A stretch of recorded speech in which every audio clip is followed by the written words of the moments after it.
ఒకటండి, ఏ నాయకుడు వచ్చేది రాంది ఏంటంటే ఇప్పుడు ఇంకా 4 సంవత్సరాల సమయం ఉంది. సేమ్ కష్టపడి పనిచేసి ప్రజలలో తిరిగి ఇప్పుడు ఇన్ని రోజుల తర్వాత గత 3 నెలల తర్వాత ప్రెస్ మీట్ పెట్టి జగన్ గారు ఇప్పుడు బయటికి రావడం జరిగింది. అంటే అర్థం ఏందండి, నిప్పులు లేదే పొగరాదు కదా. ఇప్పుడు ఆయనకు చుట్టుకుంటే అంటే ఆయన పీకకి ఈ ఉచ్చు బిగుసుకుందని ప్రెస్ మీట్ పెట్టాడు. ఇంతమంది అరెస్ట్ అయ్యారు. లేదండి మా పార్టీ నాయకులు ఎవరు కూడా తప్పు చేయాలని ఎందుకు ప్రెస్ మీట్ పెట్టలేకపోయాడు? భయం. నేను అంటే లిక్కర్ స్కామ్ గురించి చెప్తున్నా అండి.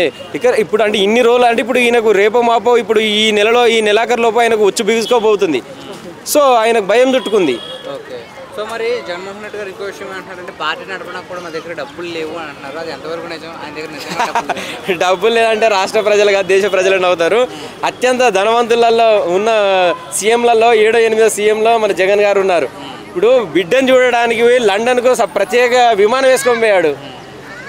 ప్రత్యేక విమానం వేసుకుపోయిన వ్యక్తికి పార్టీ నడపడానికి డబ్బులు లేవంటే ఎవడైనా నవ్వుతాడు. ఇక అది మనం ఇక చెప్పరాదు. ఇక అది చెవులున్నా ఇక వినబడనట్టే ఉండాలి అసలు.